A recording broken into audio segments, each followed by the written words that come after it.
되신 초실절인데, 이와 같은 절기가 이제 구약의 레위기서 23장에 보면은 첫 이삭을 하나님께 드린다, 제사장이 가져가서 이제 요제로 삼게 하신 것이죠. 첫 이삭을 드린다라는 것은 그해 이제 처음 수확한 곡식의 이삭을 주님께 드리는 겁니다. 첫 이삭은 뭘 말하느냐면 이제 보리를 추수한 것을 말하고 있는데, 그 보리를 추수하게 되어지면 그 첫 이삭 한 단을 제사장에게 가져가서 흔들어서 하나님께 감사의 제사를 드려라. 이것이 이제 초실절의 이제 근원이 된 거예요. 그래서 이스라엘의 절기는 이제 초실절, 그 다음에 이제 오순절이 있죠.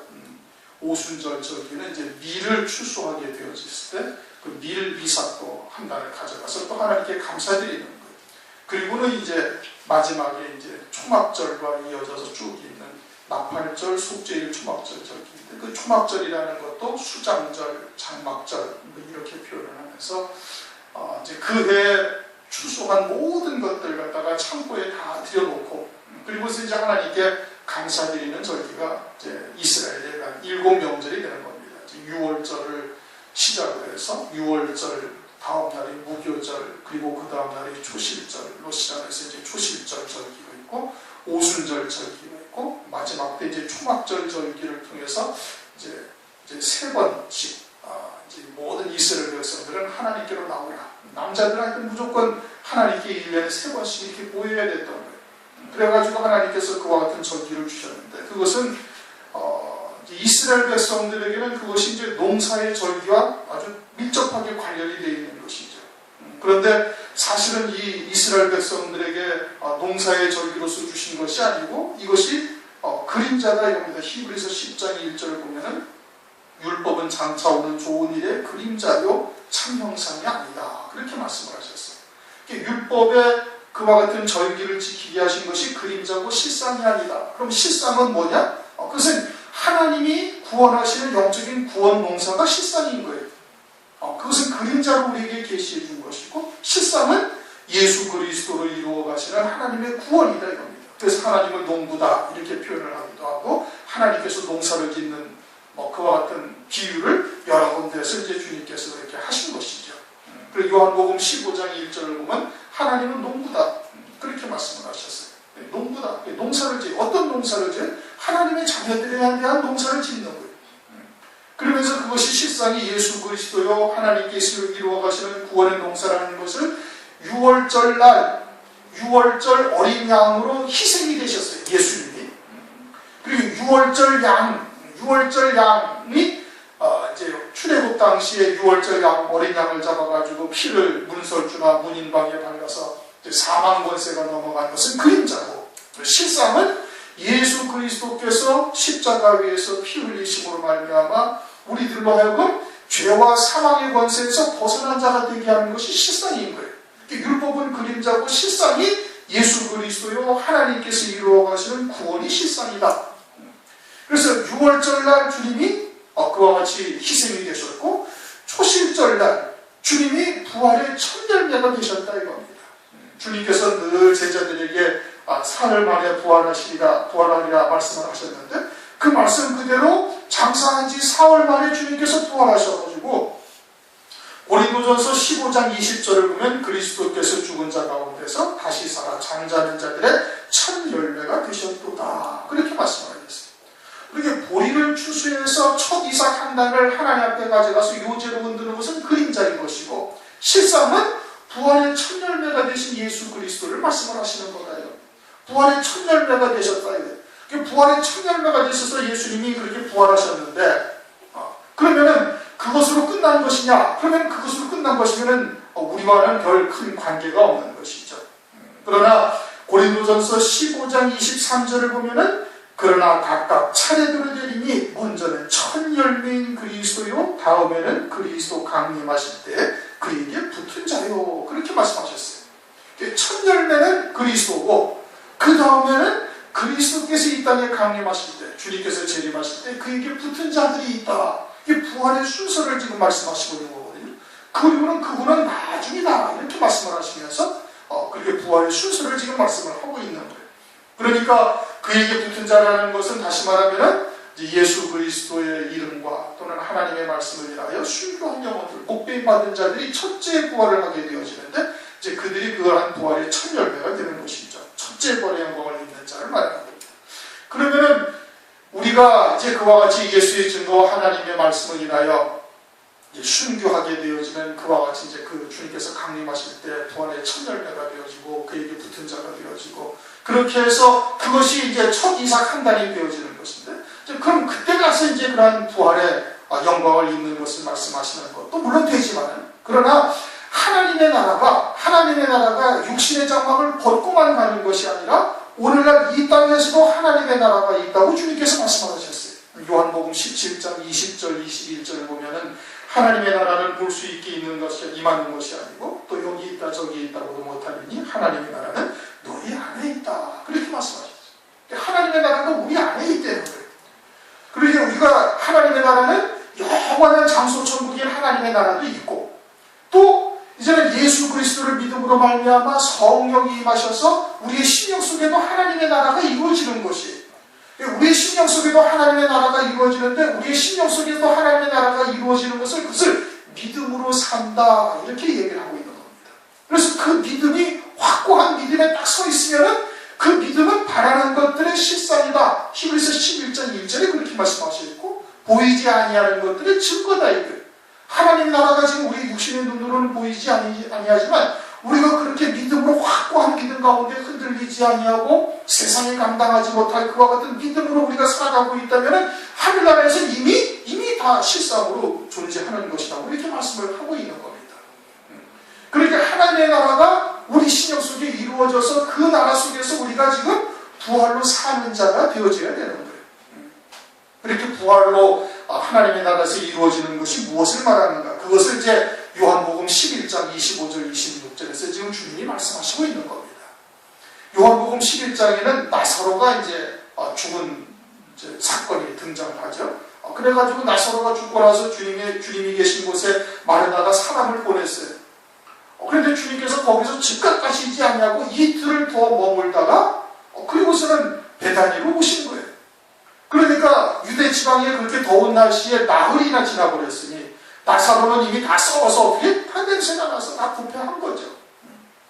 그러면서 주님께서 오셔가지고 마르다에다가 하시는 말씀이신 겁니다. 23절에 보면 네 오라비가 다시 살리라 그렇게 말씀하셨어요. 네 오라비가 다시 살리라. 그러니까 마르다가 뭐라고 그래? 압니다 주님. 마지막 날에는 다시 부활하는 마지막 날 부활에는 다시 살 줄을 내가 아나이다. 24절이 그렇게 말하는 거예요. 알지요 물론 주님. 마지막 날 주님께서 재림하시는 날 심판하시는 날 그때는 부활하게 되어질 것을 나도 알고 있습니다. 그렇게 주님께서 뭐라고 말씀하시? 나는 부활이요 생명이 나를 믿는 자는 죽어도 살겠고 무릇 살아서는 이 나를 믿는 자는 영원히 죽지 아니하리니 이것을 네가 믿느냐. 주님께서 그렇게 지금 마르다에게 지금 반문을 하시는 거예요. 이게 마르다가 지금 알고 있는 것처럼 죽은 자들이 마지막 날에 다 부활할 것을 알고 있다라고 생각하는 것이 잘못되었다는 뜻인 겁니다. 지금 본문 말씀은 마르다가 네가 믿음이 좋구나 이렇게 말씀하시는 것이 아니고 그것이 아니고 나를 믿는 자는 지금 부활이고 지금이 생명이고 나를 믿는 자는 죽어도 산다 이게. 육신이 죽어도 영원히 살 것이고 살아서 믿는 자는 다시 말하면 산 자로서 지금 믿고 있다면 영생에 잇대어 사는 자가 되어져 있으니 육신의 죽음과 살과 없이 영원히 지금부터 사는 자가 된다. 지금 이걸 말씀하고 있는 거예요. 그렇게 마르다가 지금 잘못 알고 있다는 얘기거든요. 먼 훗날 주님이 재림하시는 날 그때 부활할 것을 우리는 다 믿고 있다. 알고 있다. 나도 그걸 믿고 있다. 그때 살 줄은 나도 알고 있다. 그러니까 주님께서 그것이 아니다. 그래서 지금 나사로를 주님께서 다시 살리시는 거예요. 그래서 부활로 받은 거예요. 그게 부활이에요? 아니에요? 그 부활이 아니에요. 나사로도 역시 나중에 나이가 들고 또 늙어가지고 죽었어요. 만약에 그것이 부활이라면 그 신령한 몸으로 지금까지 살아있어야 되잖아요. 그렇죠? 그런데 나이 들고 병이 들고 그래가지고 나중에 결국은 죽고 지금 없단 말이에요. 나사로가. 그러니까 그 나사로를 통해서 우리에게 계시하는 바는 뭐예요? 부활로 산다는 것이 무엇인지를 우리에게 알려주시는 거예요. 그러면서 히브리서 11장 35절에 여자들은 자기의 죽은 자들을 부활로 받기도 하며 라고 말씀을 하셨어요. 거기에 이 마르다도 포함이 되는 거예요. 죽은 자를 부활로 받은 거예요. 그런데 부활의 첫 열매는 예수 그리스도가 첫 열매란 말이에요. 그 이전에 죽은 자들 중에 다시 살아난 자는 그건 부활이 아니다 이겁니다. 부활이라는 것은 육신의 몸으로 살아나는 것이 아니라 신령한 몸으로 살아나는 거예요. 신령한 몸으로, 영원히 사는 신령한 몸으로 부활하는 것을 그걸 막 부활이라고 얘기를 하는데, 히브리서 11장 35절에 여자들이 자기의 죽은 자들을 부활로 받았다 이렇게 말씀하고, 그 부활로 받았다는 것이 신령한 몸으로 살았다는 얘기가 아니죠. 만약에 신령한 몸으로 살아났다면 지금 오늘날까지 살아있어야 되는 거예요. 그 히브리서 11장 35절에서 말씀하시는 여자들이 자기의 죽은 자들을 부활로 받았다는 것은 누구를 말하느냐면 그건 사르밧과와 수냄 여인을 중점적으로 설명을 하고 있는 겁니다. 그러면 그것을 통해서 오늘날 우리에게 무엇을 말씀하시는가? 그것은 오늘날 우리가 과연 부활의 신앙을 갖고 있는가? 혹은 마르다처럼 오늘날 대부분 그리스도인들이 이렇게 생각을 합니다.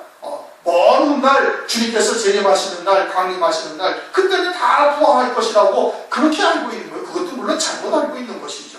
정확하게 표현을 한다면 그건 순교한 자들만 첫째 부활의 영광을 입는 것이고, 주께서 재림하시는 날, 그 다음에는 1000년 동안 아무도 죽은 자들 가운데 아무도 살지 못하는 거예요. 요한계시록 20장 4절에서 6절까지 정확하게 아주 초등학생도 읽으면 금방 알 수 있도록 이것이 영적으로 비밀을 담고 있지도 않고 그냥 문자적으로 딱 설명을 해놨어요. 그게 성경에 아주 중요한 부분은 누구라도 혼돈되지 아니하게 딱 알 수 있도록 표현을 해놓으신 겁니다. 표현을 해놓으신 거예요. 그러니까 조금 전에 말씀드렸던 고린도전서 15장 23절에 그에게 붙은 자들, 다시 말하면은 주님께서 재림하실 때 그에게 붙은 자들이 두 번째로 부활한다고 말씀하고 있었죠. 고린도전서 15장 23절, 그러나 각각 차례대로 되리니, 차례가 있단 말이에요. 부활에 첫 열매는 누구예요? 첫 번째는 누구다? 첫 열매는 그리스도다 이거예요. 그리고 두 번째는 다음에는 그리스도 강림하실 때 그에게 붙은 자다. 고린도전서 15장 24절에 보면 그 다음은 나중이다 이렇게 말씀하고 있어요. 그 나중이 언제를 말하느냐? 그것을 이제 요한계시록 20장 4절에서 6절까지 설명을 하고 있는 겁니다. 예수의 증거와 하나님의 말씀을 인하여 목배임 받은 자들이 첫째 부활을 하고 나머지 죽은 자들은 그 천년이 차기까지 살지 못한다. 이것이 첫째 부활이다. 그들에게는 둘째 사망의 해가 없다. 그러니까 아주 정확하게 영적으로 크게 어렵게 설명도 안 해놓으시고 그냥 아주 단순하게 아주 문자대로 그냥 그대로 읽으면 금방 딱 알 수 있도록 설명을 해놓으신 거예요. 그러니까 이 부활의 순서에 대해서는 제로의 여지가 없습니다. 그렇죠? 고린도전서 15장 23절 24절, 요한계시록 20장 4절에서 6절 4절 정확하게 딱 설명을 하고 계시는 거예요. 그러니까 첫째 부활이라는 것이 있고 나머지 죽은 자들은 전부 다 천년 왕국이 끝나면 그리스도께서 재림하시고 1000년 동안 만왕의 왕으로서 다스리시는 그 1000년이 끝나면은 이 천지와 만물은 다 사라지고 그리고는 영원 무궁세계로 들어가는데 그때 백보자의 흰 보좌의 심판이 있게 되어지는 거예요. 그때는 이 천년 왕국에서 살고 있던 백성들은 다 후련히 몸이 변화돼가지고 신령한 몸으로 영원 무궁세계 앞에 들어가는데 그때 다 심판을 받고 그때 죽은 자들도 다 부활한다. 그렇게 지금 성경에서 딱 규정 아주 단정적으로 말씀을 하고 있는 것이죠. 그러니까 부활의 순서가 그리스도가 첫 열매고 그 다음에는 그에게 붙은 자다 이겁니다. 그에게 붙은 자는 첫째 부활의 영광을 입는 자들이고 그들은 순교한 자들이다. 그렇게 해서 말씀을 하고 있는 것이죠. 그런데 이런 하나님의 나라가 먼 미래에만 이제 주께서 재림하시거나 또는 그 이후에 천년왕국이나 이때가 하나님의 나라가 아니라 지금도 하나님의 나라는 우리의 심령 속에 있다 이거예요. 그리고 주님은 나는 지금 부활이다 이거예요. 예수를 믿는 자는 나중에 먼 날 죽어서 다시 사는 것이 아니라 지금이 부활이다 이거예요. 그럼 지금이 부활이요 생명이요 지금 살아서 믿는 자는 영원히 죽지 않는다는 게 이게 무엇을 말하는가? 그것을 히브리서 11장 35절에서 설명을 하고 있는 거예요. 여자들이 자기의 죽은 자들을 부활로 받았다.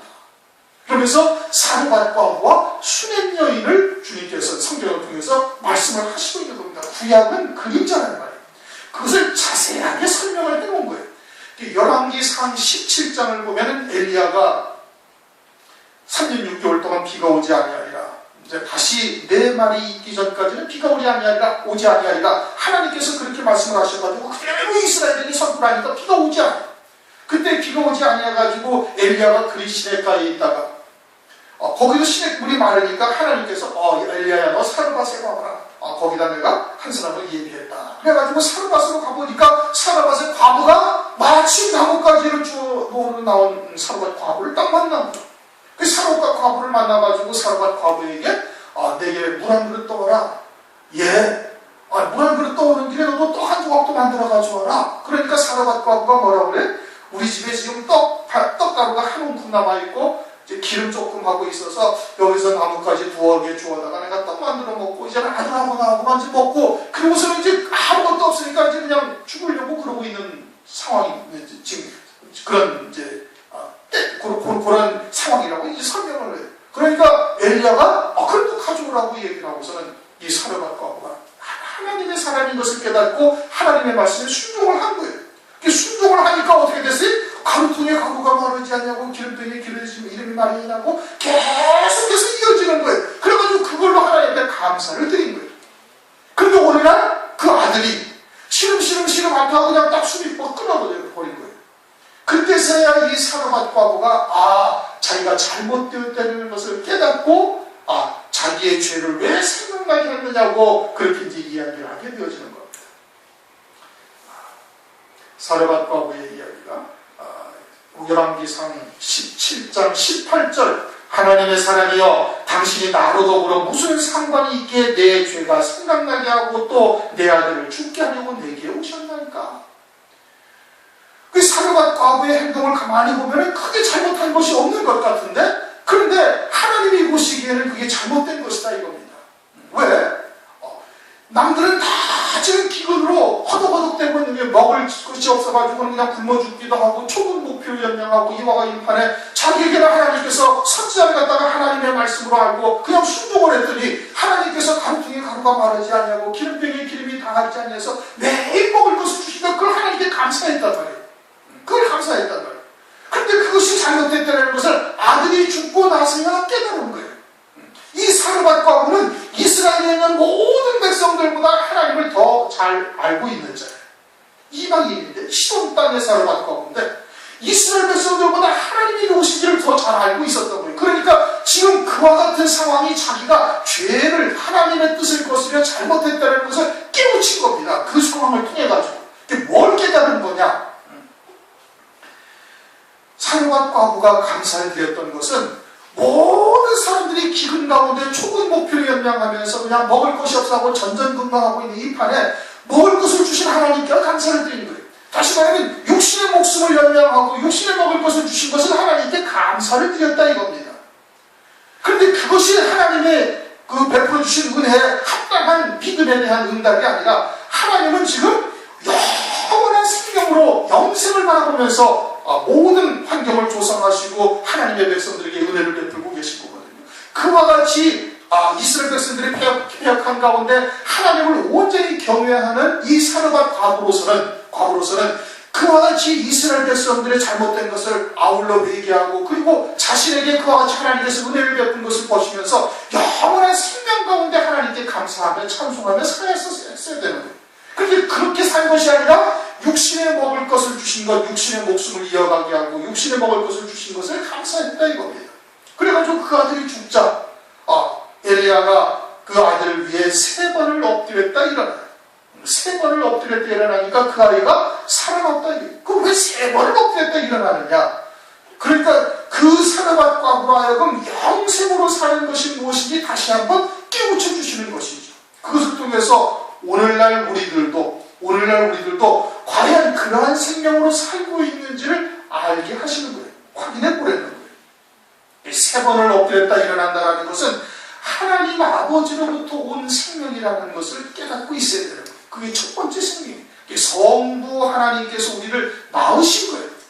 예수를 믿어서 아들이 되는 것이 아니고 예수를 믿어서 영생을 잇는 것이 아니라 하나님 아버지의 생명이기에 우리가 영원하게 살 수가 있는 존재가 되는 것이고 말씀을 통해서 그것을 우리에게 깨닫게 하시는 거예요. 세례받은 자, 성경에서 말씀을 하고 있죠. 예수를 믿는다라는 것을 우리가 이제 지난 금요일 날도 우리가 상고를 했어요. 그렇죠? 예수를 믿는다는 게 뭐냐 이게. 그냥 예수 그리스도를 믿는다라는 것은 하나님의 의를 덧입는 것뿐만 아니라 예수와 함께 내가 죽었다. 우리의 죄의 몸이 예수와 함께 십자가에 못 박혀 죽은 자라는 것을 믿는 것이죠. 예수님은 죄가 없으신 분이라는 거예요. 죄가 없으신 분인데 저주를 받으신 거예요. 그 나무 십자가의 형틀에 달렸다라는 것은 그 나무 아래에 있는 자마다 저주를 받은 자다. 저주를 받으신 거예요.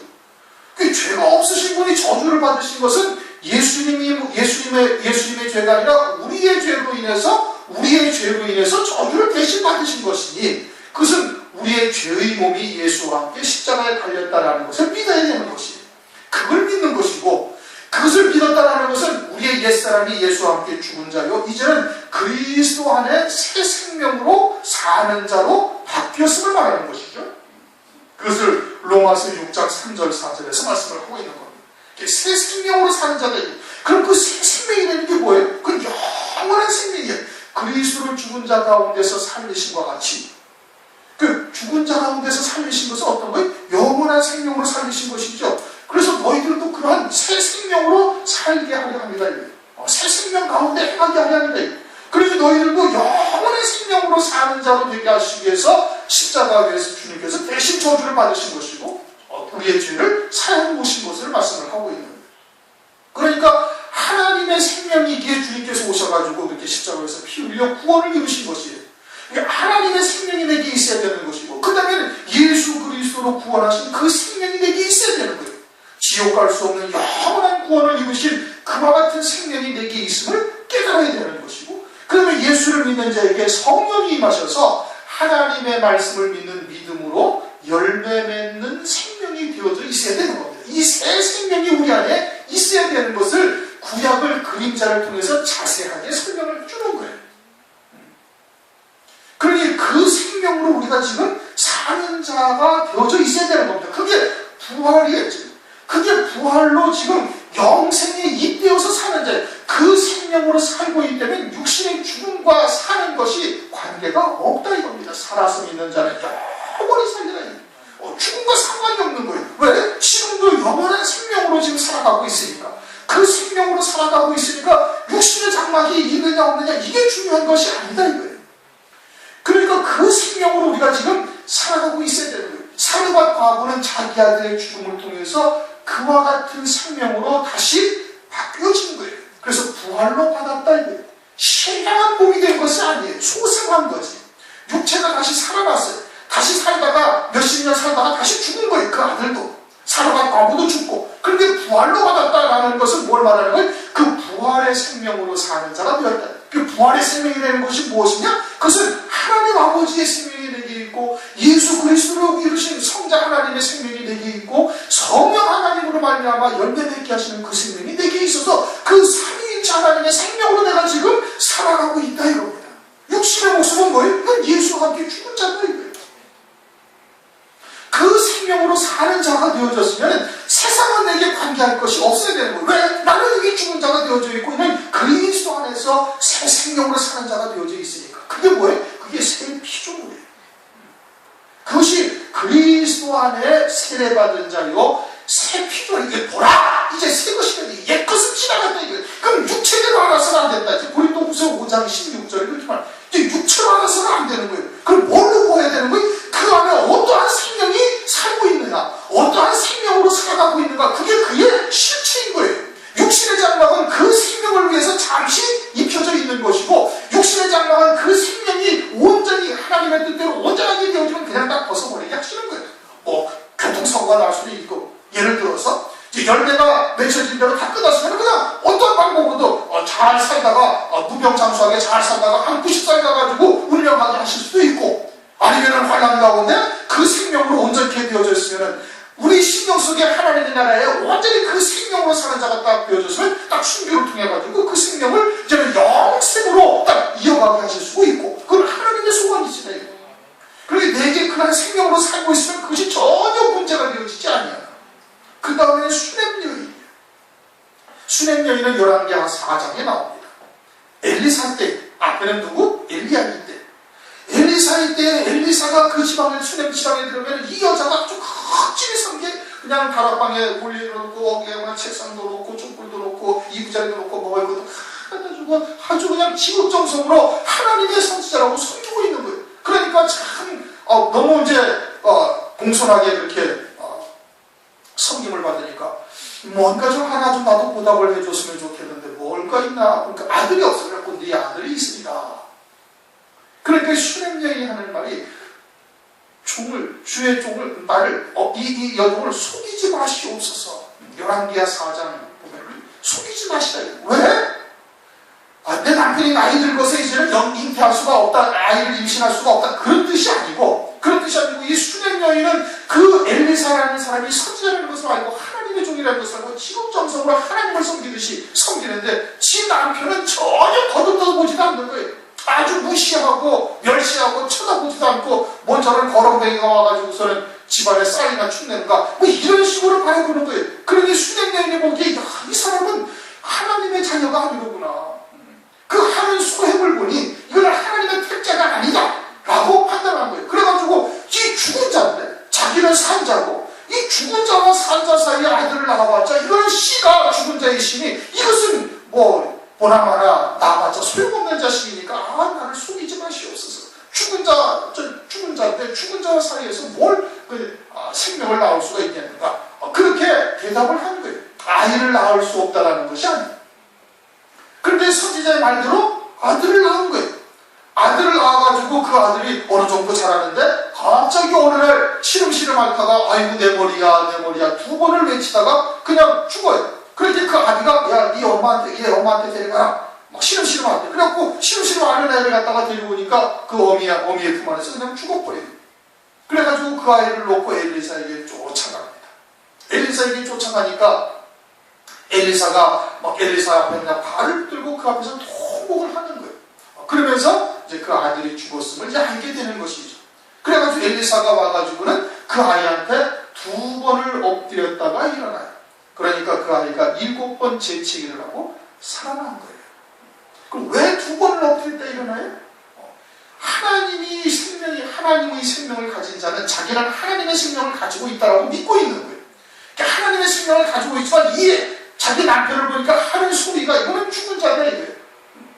그런데 하나님께서는 그들도 이미 창세전에 거룩하게 하실 뜻을 이미 그리스도 안에서 거룩하게 하실 뜻을 이미 정하셨고 가족옷의 구원을 이미 이루신 자예요. 예수의 구원과 하나님의 성령으로 말미암아 이루어가시는 그런 역사를 깨닫지 못하고 있는 것이 그냥 육체적인 행위로 신앙의 행위로 판단한다 이겁니다. 오늘날로 말하면 이제 바리새적 신앙에 가까운 것이죠. 눈에 보이는 육체로만 말하고 앉아있었거든. 그런데 그 아이가 살아남으로 말미암아서 이 슈렘 여인도 부활의 신앙으로 다시 사는 자가 되었다라는 것을 지금 히브리서 11장 35절에 말씀을 하고 있는 겁니다. 그러므로 오늘날 우리들도 유념해야 할 것은 육으로 사는 자가 되어져 있으면 아니 되는 겁니다. 우리의 중심이 그러한 영생의 지금 영원한 생명으로 사는 자, 우리의 참 자아가 완전한 새로운 피조물로서 그리스도 안에서 세례받은 자가 되어져서 그 새 생명으로 사는 자가 되어져 있어야 되는 거예요. 그것이 나의 참 자아가 되어져 있고 나의 생각에 또는 나의 삶에 나의 모든 것의 주체가 육체가 아니라 영원한 생명, 그 생명으로 옮겨져 와 있어야 되는 겁니다. 무엇이 나의 참 자아인지 나의 삶의 주체인지 신앙의 주체인지를 정확하게 깨달아야 되는 거예요. 그래야 지금 부활의 주님을 믿는 자가 되는 겁니다. 부활을 믿는 것이에요. 예수님은 부활하셨고 우리도 말하는 것처럼 먼 훗날 부활할 것을 믿습니다. 이것은 아니다 이거예요. 나는 지금이 부활이다 이거예요. 지금이 부활이고 지금이 생명이고 그러면 죽어도 살겠고 살아서 믿는 자는 영원히 죽지 아니한다 이거예요. 그런데 오늘날 대부분 그리스도인은 다 어떻게 생각해? 먼 훗날 마지막 날 그때는 부활할 것을 다 알고 있고 믿고 있다라고 얘기하는 거예요. 그럼 무엇으로 사는 거예요? 그건 육으로 사는 거다 이겁니다. 그건 사르밧과 아구나 슈렘 여인이 이전의 신앙과 다를 바가 하나도 없는 거예요. 육신적인 행위로 판단하고 우리의 참 모습은 어디에 있어요? 우리 심령 속에 그 하나님의 나라 속에 어떠한 생명으로 살고 있느냐가 그의 참 자아인 거예요. 껍데기는 잠시 이거는 육신에 사는 동안에 잠시 동안 입혀져 있는 이것은 이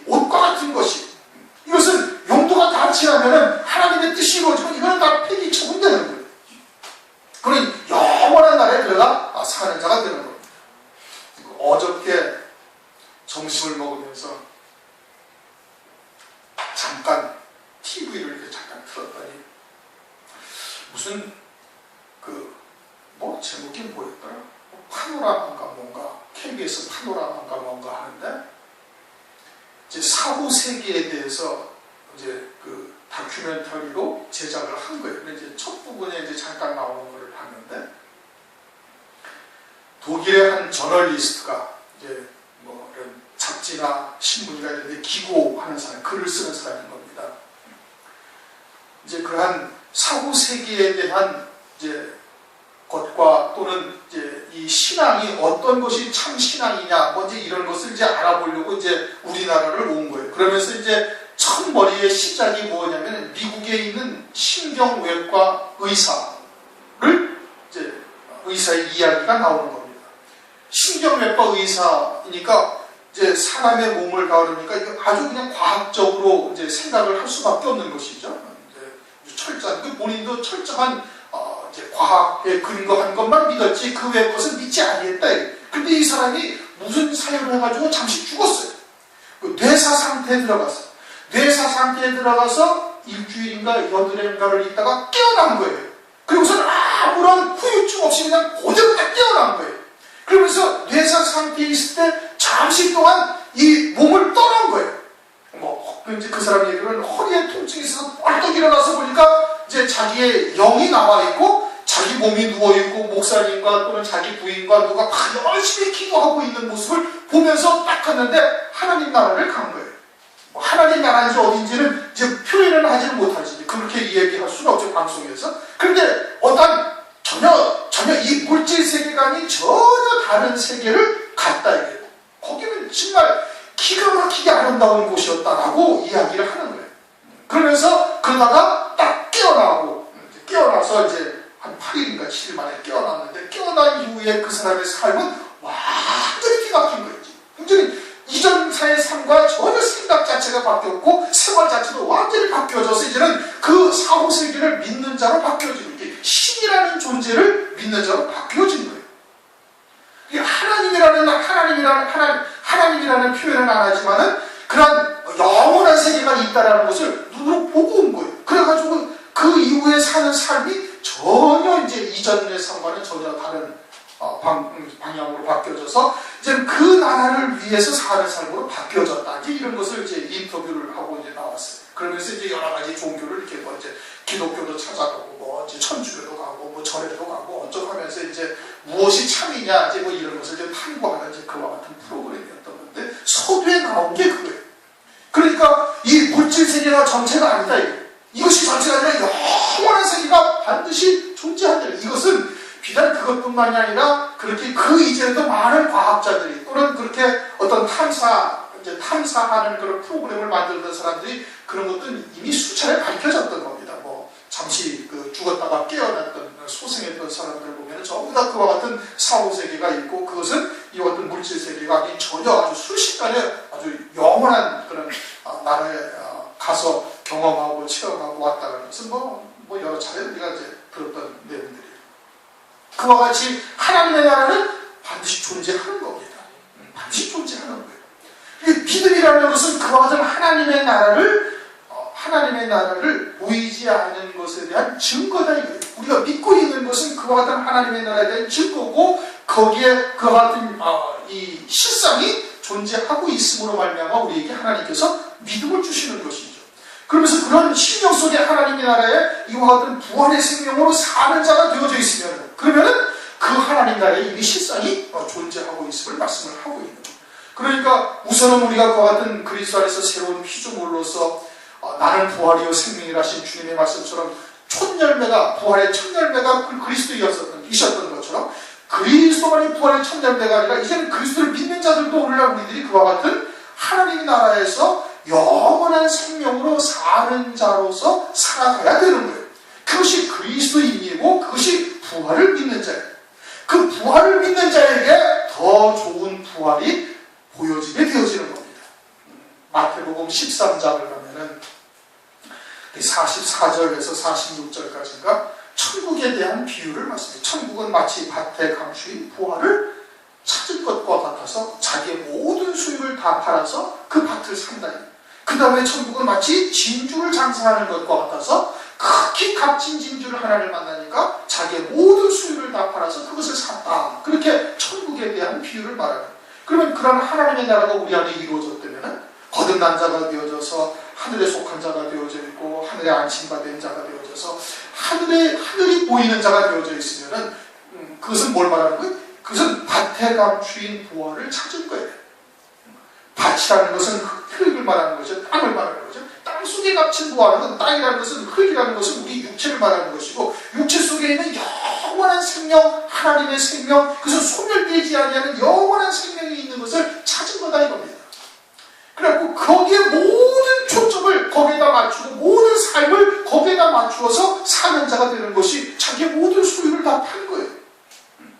그런 다음에는 진주 장사와 같다. 그냥 하늘에 안친바가 되어지고 하늘나라가 보이지 않을까 영광들이 보이고 그 중에서 가장 큰 영광이 무엇인지를 찾는 자가 되어지는 겁니다. 새 생명 가운데 사는 자가 되어지는 그런 자에게는 반드시 극히 값진 진주가 보이게 되어져 있는 거예요. 그러니까 여자들이 자기의 죽은 자들을 부활로 받기도 하며 또 어떤 이는 더 좋은 부활을 얻고자 하여 악형을 받되 구차히 변하지 아니하였다. 그래서 부활에도 더 좋은 부활이 있다. 그게 뭐예요? 첫째 부활의 영광이요. 그리스도와 함께 왕 중에 하나로서 그에게 붙은 자가 되어져서 그가 강림하실 때 흰 말을 타고 희고 깨끗한 새밭 옷을 입고 오는 그와 같은 성도들이 되는 것이죠. 이게 첫째 부활이죠. 어린 양이 아니에요. 그리스도의 신부요. 그것이 극히 값진 진주요. 그것이 더 좋은 부활이다. 이게 보이게 되어지는 거예요. 그러니까 우리가 육으로 살고 있으면서 그것을 바라보는 것은 지식으로 아는 거예요. 그건 믿음이 아닙니다. 우리가 고린도전서를 한번 그 전에 상고한 적이 있었죠. 고린도전서를 다시 한번 보십시다. 고린도전서 2장 4절 5절.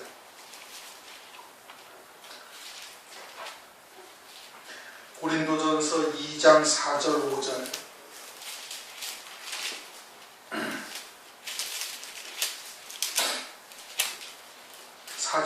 다 같이 읽습니다. 시작. 내 말과 내 전도하니 지혜의 권하는 말로 하지 아니하고 다만 성령의 나타남과 능력으로 하여 너희 믿음이 사람의 지혜에 있지 아니하고 다만 하나님의 능력에 있게 하려 하였노라. 아멘. 이 말씀을 뒤집어서 생각을 하면 믿음이 사람의 지혜로 나는 믿음도 있다는 얘기입니다. 그런 거예요. 성령으로 난 믿음이 있고 사람의 지혜로 난 믿음도 있다는 얘기예요. 근데 사람의 지혜로 난 믿음은 절대 순교할 수가 없습니다. 그리고 자신의 어려움이 있을 때는 하나님의 말씀을 그냥 놓아버려요. 사람의 지혜로 난 믿음은 육으로 사는 자들에게 나는 겁니다. 그래서 아무리 많은 성경의 지식을 가지고 있어봐야 그건 신앙이 아니에요. 그냥 지식으로 갖고 있는 거예요. 그냥 성경 지식. 성경의 지식으로 끝나버리는 거예요. 그거는 자기의 영생과 아무런 상관이 없어요. 그리스도인의 가장 기본은 세례받은 자여야 되는 겁니다. 세례받은 자는 뭐예요? 이제는 새 생명으로 사는 거예요. 하나님의 낳으신 영원한 생명과 이제 예수 그리스도로 말미암아 구원받은 생명과 성령으로 말미암아 열매 맺는 생명, 하나님의 말씀을 믿는 믿음으로 사는 그 열매 맺는 생명으로 사는 자여야 새 생명으로 사는 자요, 새 피조물로 사는 자요, 그것이 부활로 사는 자예요. 그것이 그리스도를 믿는 거예요. 그것이 첫 열매인 부활의 첫 열매인 그리스도를 믿는 거예요. 예수 그리스도를 믿는 게 뭐라고요? 예수와 함께 내가 죽었다는 거예요. 부활하신 주님을 믿는 게 뭐라고요? 그럼 부활의 신앙으로 사는 것이 부활의 주님을 믿는 거예요. 부활의 첫 열매가 되신 주님. 그 부활의 주님을 믿는 것은 그것은 사람의 지식으로는 도저히 믿을 수가 없다 이겁니다. 그건 이해지를 못하는 거예요. 그러니까 세례받은 자로서 성령으로 말미암아 그와 같은 열매 맺는 생명으로서 인도함을 받을 수 있어야 이와 같은 더 좋은 부활에까지 이르도록 자신을 복종시킬 수가 있는 겁니다. 지식으로는 절대 그 길을 갈 수가 없어요. 알 수는 있지. 뭐 계속 들으니까 하나님의 말씀을 보고 또 보고 연구하고 그러면서 듣고 하면 알 수가 있는 거예요. 아, 이게 뭘 말하는 부활은 전혀 별개의 것이 되는 거예요. 그러니까 가장 기본이 뭐예요? 세례받아야 돼요. 육에서 넘어야 돼요. 그렇다고 뭐 하루아침에 육을 완전히 벗어난 자가 될 수는 물론 없습니다. 그럴 수는 없는 거지. 그러니까 지난번에도 말씀드렸죠. 아브라함이 하나님의 말씀을 믿으며 이것을 저에게 의로 여기고, 그리고서는 그 의가 응하여진 것은 창세기 22장이었어요. 무엇이 참인지 어디서부터 시작이 되어야 되는지는 우리가 깨닫고 있어야 그와 같은 발걸음을 하나님의 말씀과 보조를 맞춰 나갈 수가 있는 겁니다. 그런데 그 시작도 모르고 있으면 여전히 육으로 살면서 사람의 지혜로 하나님의 말씀을 들으면, 그러면 더 좋은 부활은 그것은 전혀 나와는 상관이 없는 것이고, 부활 자체도, 부활을 믿는 것 자체도 나와 상관이 없는 것이 되는 거예요. 우리는 오늘 초식절을 맞이해서 다시 한번 내가 과연 부활을 믿고 있는가? 주님은 나는 부활의 생명이라고 말씀하셨는데 과연 나는 지금 그런 부활의 신앙으로 살고 있는가? 혹은 사랑할까하거나 수냄여인처럼 사는 것은 아닌가? 우리는 다시 한번 돌아봐야 돼. 그래야 더 좋은 부활이 우리에게 보여줄 수가 있고 그게 만져질 수가 있는 겁니다. 아니면은 그것은 그냥 지식으로 딱 끝나버리고 거기서로 끝나버리는 거예요. 환난 닥치면 그냥 딱 등 뒤돌아서서 딱 고무신 거꾸로 신고 도망가 버리는 겁니다. 절대 갈 수가 없는 길이에요. 왜? 이것은 하나님의 말씀에 결박된 자여야만 가는 길이거든요.